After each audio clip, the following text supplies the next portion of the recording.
Thank you. Are you singing? Are you singing? No. You don't want that. Okay. Moadim l'simcha legeula shlema. Thank you everybody for coming, everybody for being here. Just say, Mark Zar, as our president, is always the one standing here giving the thank yous. But a tremendous thank you to Mark as well. He puts an incredible amount of time and effort into the shul, into all these kind of events and everything.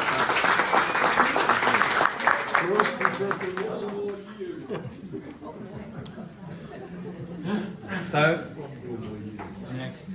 next. It occurred to me this morning, as we were saying Hallel, that the Pirkei Tehillim that we read in Hallel really describe our situation. The situation that we've been in for the last 76 years and the situation that we're in today. I thought particularly poignant. Tehillim Kuf Yudchet, that begins Hodu Lashem Ki Tov Ki Leolam Chasto, really describes everything that we're going through, everything that we've seen. You read the words of the Tehillim, you read the Psukim, it says, if they were written for today, mamash, because they were. And it says, Min ha'meitza karati ya anani b'merchavya, Hashem li lo ira ma yaseh li adam. Hashem is with me. I won't be fearful of what man can do. Hashem li bozrai v'ani al'eh b'sonai. Because we have God on our side, we know that we can look at our enemies in the face. Tov lachsot b'Hashem imtoach b'adam. It's better to place one's faith, to place one's trust, to place one's shelter in God than in man, than in mortals, than in leaders. The nations of the world surround me, and yet we have got rid. One by one, you read these psukim, and this is where we are. And of course it concludes, Lo amut ki echye v'asaber maseyah. We will not die, but we will live. We will tell the deeds of God. And finally concluding, Ze hayom asa Hashem nagila v'nismacha vo, as we said last night, we sang last night and sang again this morning, Yom ha'atzmaut. This is the day that God has made. Let us rejoice and be thankful on it. Yesterday was Yom HaZikaron.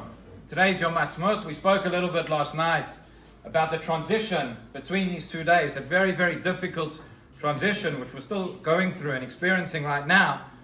I heard a friend of mine, a rabbinic colleague, express it in a very beautiful way. He said, I don't look at it as a ma'avar, I don't look at it as a transition between the two. But in Halakha we have a concept of a Yom HaArichta, of one long day. It's a concept, halachic concept comes up by Rosh Hashanah and other places where we have 2 days that are essentially one. Yom HaZikaron and Yom HaAtzmaut, particularly this year, we're all feeling this Yom HaArichta. These are 2 days which are inseparable.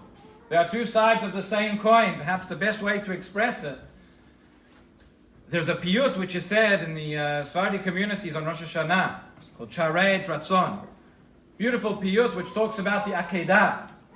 And there's a sentence in there that talks about the way that Abraham felt as he was on his way to take his son Yitzhak to the Akedah. And the piyut says, Ayin b'mal bocha v'lev sameach.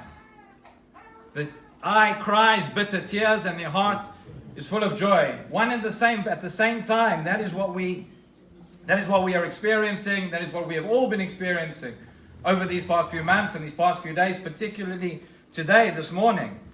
But we are not the first generation to face this challenge.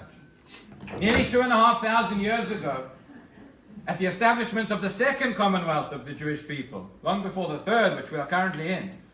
But Sefer Ezra tells us that when the second Beit HaMikdash was established, so this was it. You could not distinguish at the inauguration of the second Beit HaMikdash, you could not distinguish between the sounds of joy, the sounds of laughter, and the sounds of tears. Half of the nation was in tears as they thought about the first Beit HaMikdash, what had come before and what was lacking. Half was celebrating. That was 2,500 years ago. 76 years ago, at the establishment of this third Jewish Commonwealth, the same thing happened at the very one and the same moment. As our state was being established and we were giving thanks and singing joy to God at that same time. Soldiers had fallen. Gush Etzion had just fallen. The soldiers there, the defenders, were massacred. And again, the difference, however, between the second and the third, I saw Amit Segal, Israeli journalist, put it beautifully yesterday. He said at the time of the second Commonwealth, half the nation was in tears and half the nation was rejoicing. Now, 76 years ago and today, the entire nation is in tears and the entire nation is rejoicing. One at the same time. One at the same time. And we are all the fulfillment of that which we say in Shir Malot, Hazorim B'dima Berina Yiktzoru. So together, we have that Zorim B'dima, we have that pain, we have that anxiety going on right now in all of our minds, in all of our hearts. Pain for the fallen and the bereaved. Anxiety for those worried, distress about the hostages. Worry about, concern about our soldiers that are out on the front lines. And together with all of it, nonetheless, despite and because of it all, Zorim B'dima, the response is Berina Yiktzoru. On this day, that is our response. Because Hayinu Kecholmim, we were like dreamers. We are dreamers.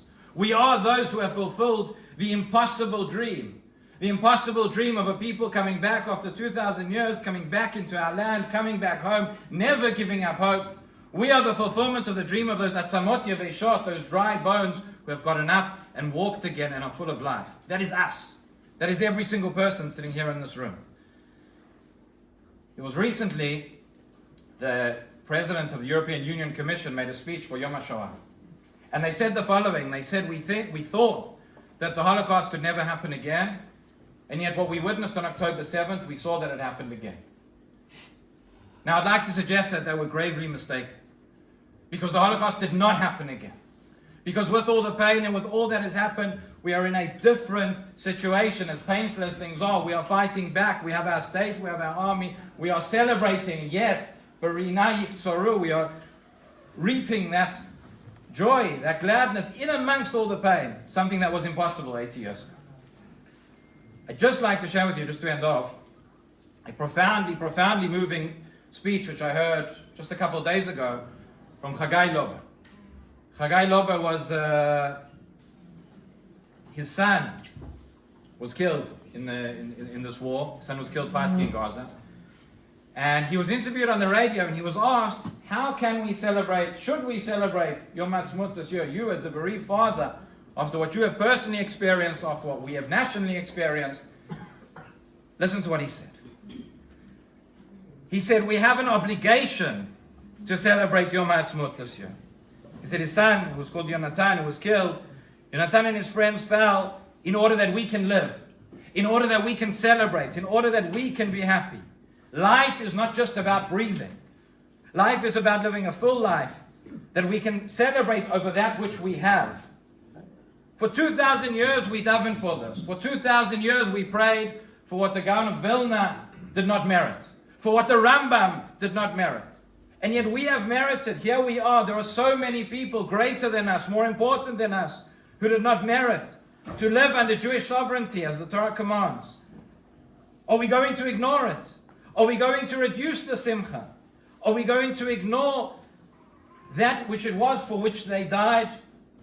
We are required, we are obligated to be happy. We have seen the ingathering of exiles, revival of the Hebrew language, Jewish sovereignty, a Jewish army that protects us. We are not downtrodden and oppressed as we were. We didn't have any of this for 2,000 years. Can we really ignore it now, today? And he says like this.